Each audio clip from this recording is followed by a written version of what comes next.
ಎಲ್ಲರಿಗೂ ನಮಸ್ಕಾರ. Welcome back to my channel. ನಾನು ರಮ್ಯಾ. ಇವತ್ತಿನ ವಿಡಿಯೋದಲ್ಲಿ ಮೊಳಕೆ ಕಾಳು ಸಾಂಬಾರನ್ನ ಯಾವ ರೀತಿ ಮಾಡೋದು ಅಂತ ನೋಡೋಣ. ತುಂಬಾ ರುಚಿಯಾಗಿರುತ್ತೆ. ಮುದ್ದೆಗಾಗಿರ್ಬೋದು, ಬಿಸಿ ಅನ್ನಕ್ಕಾಗಿರ್ಬೋದು, ಇದನ್ನು ಮಾಡ್ಕೊಂಡು ತಿಂದರೆ ತುಂಬಾ ರುಚಿಯಾಗಿರುತ್ತೆ. ಯಾವ ರೀತಿ ಮಾಡೋದು ನೋಡೋಣ ಬನ್ನಿ. ನಾನಿಲ್ಲಿ ಉಳ್ಳಿ ಮೊಳಕೆ ಕಾಳನ್ನ ಕಟ್ಟಿ ನಾನು ಇವಾಗ ಸಾಂಬಾರನ್ನ ಮಾಡ್ತಾಯಿದ್ದೀನಿ. ಅದು ತುಂಬಾ ರುಚಿಯಾಗಿರುತ್ತೆ. ಈ ರೀತಿ ಕಟ್ಕೊಂಡು ಮೊಳಕೆನ ಮಾಡಿದ್ರೆ ಆರೋಗ್ಯಕ್ಕೂ ಕೂಡ ಒಳ್ಳೆಯದು.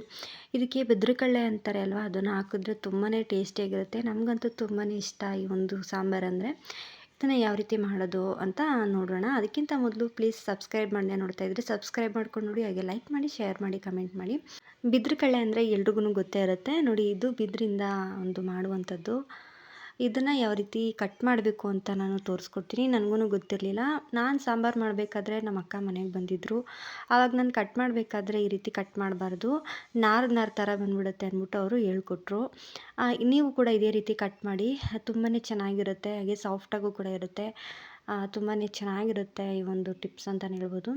ನೋಡಿ, ಇವಾಗ ನಾನು ಕಟ್ ಮಾಡ್ತಿದ್ದೀನಲ್ಲ, ಇದು ಸರಿಯಾದ ವಿಧಾನ. ಇದರಿಂದ ನಾವು ಈ ಥರ ಕಟ್ ಮಾಡಿಕೊಂಡು ಮಾಡೋದ್ರಿಂದ ತುಂಬ ಚೆನ್ನಾಗಿರುತ್ತೆ ಸಾಂಬಾರು.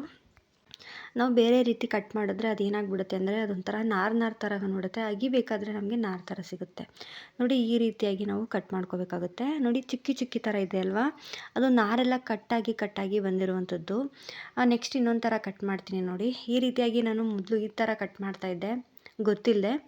ಇವಾಗ ಗೊತ್ತಾದಮೇಲೆ ನಾನು ಈ ರೀತಿ ಕಟ್ ಮಾಡ್ಕೊತೀನಿ. ಸ್ವಲ್ಪ ದೊಡ್ಡದಾಗಿಯೇ ನಾವು ಈ ರೀತಿ ಕಟ್ ಮಾಡ್ಕೋಬೇಕಾಗುತ್ತೆ. ನೋಡಿ, ಇದನ್ನು ಮಧ್ಯದಲ್ಲಿ ಈ ರೀತಿ ಕಟ್ ಮಾಡಿದ್ರೆ ಇದೊಂಥರ ಉದ್ದುದ್ದಕ್ಕೆ ಬಂದಿದೆ ನೋಡಿ. ಈ ರೀತಿ ನಾವು ಸಾಂಬಾರು ಮಾಡಿದ್ರೆ ಅಗಿಬೇಕಾದ್ರೆ ಅದು ನಾರು ಥರ ಸಿಗ್ತಾ ಇರುತ್ತೆ ನೋಡಿ. ಇದನ್ನು ಕಟ್ ಮಾಡಿರೋದು ಚಿಕ್ಕಿ ಥರ ಬಂದಿದೆ, ನಾರೆಲ್ಲ ಕಟ್ಟಾಗಿ ಬಂದಿರೋದು. ಇದು ನಾರು ಥರ ಇರೋದು. ಈ ರೀತಿ ನಾವು ಕಟ್ ಮಾಡಿಕೊಂಡು ಮಾಡಿದ್ರೆ ಸಾಂಬಾರು ಚೆನ್ನಾಗಿ ಬರೋಲ್ಲ. ಹಾಗೆ ಒಂಥರ ಅಗಿಬೇಕಾದ್ರೆ ನಾರು ಥರ ಬಂದ್ಬಿಡುತ್ತೆ.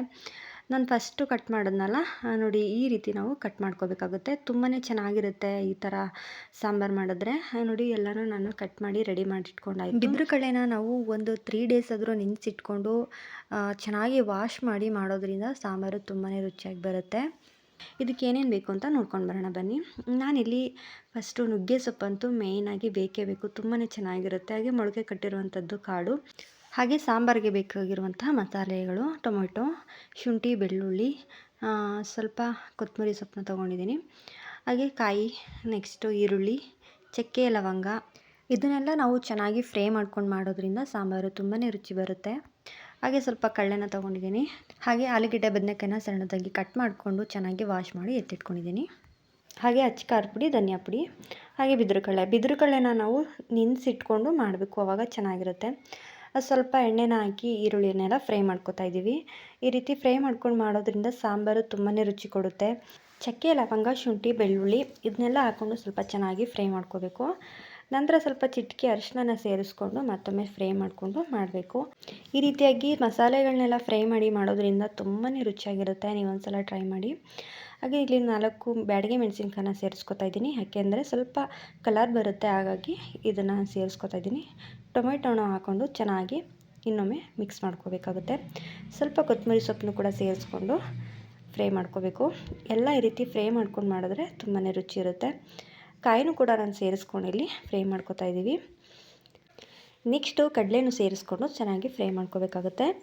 ನಂತರ ಖಾರದ ಪುಡಿ, ಧನಿಯಾ ಪುಡಿನೂ ಸೇರಿಸ್ಕೊಂಡು ಚೆನ್ನಾಗಿ ಇನ್ನೊಮ್ಮೆ ಫ್ರೈ ಮಾಡ್ತಾ, ತಣ್ಣಗಾದ ನಂತರ ಇದನ್ನು ಮಿಕ್ಸಿ ಜಾರಲ್ಲಿ ಹಾಕ್ಕೊಂಡು ಸ್ವಲ್ಪ ಚೆನ್ನಾಗಿ ನುಣ್ಣಗೆ ರುಬ್ಕೊಳ್ಬೇಕಾಗುತ್ತೆ.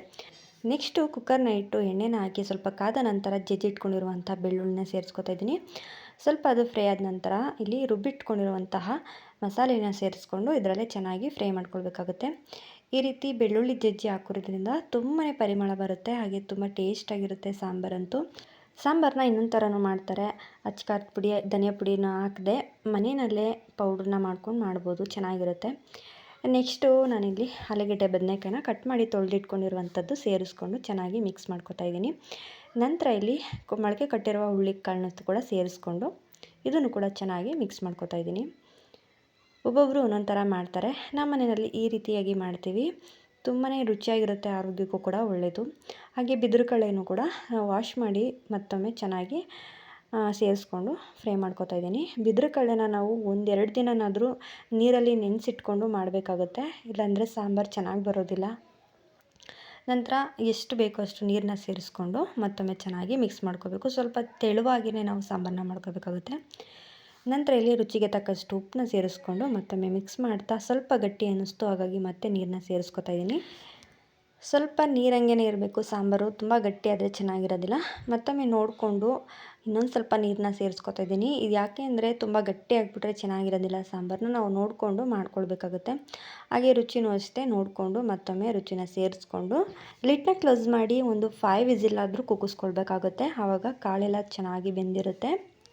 ನಾನಿಲ್ಲಿ ಒಂದು 5 ವಿಸಿಲ್ ಕೂಗಿಸ್ಕೊಂಡಾಗಿದೆ. ಇಲ್ಲಿ ನೋಡ್ತಿರ್ಬೋದು ಎಲ್ಲ ಪರ್ಫೆಕ್ಟಾಗಿ ಬೆಂದಿದೆ.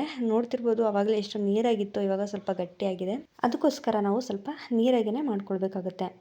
ನಂತರ ಇಲ್ಲಿ ತುಂಬಾ ರುಚಿಯಾಗಿ ಬರಬೇಕು ಅಂತ ಹೇಳಿದ್ರೆ ನುಗ್ಗೆ ಸೊಪ್ಪನ್ನ ಸೇರಿಸ್ಕೋಬೇಕಾಗುತ್ತೆ. ಈ ಸಾಂಬಾರಿಗೆ ನುಗ್ಗೆ ಸೊಪ್ಪಂತೂ ತುಂಬಾ ಚೆನ್ನಾಗಿರುತ್ತೆ.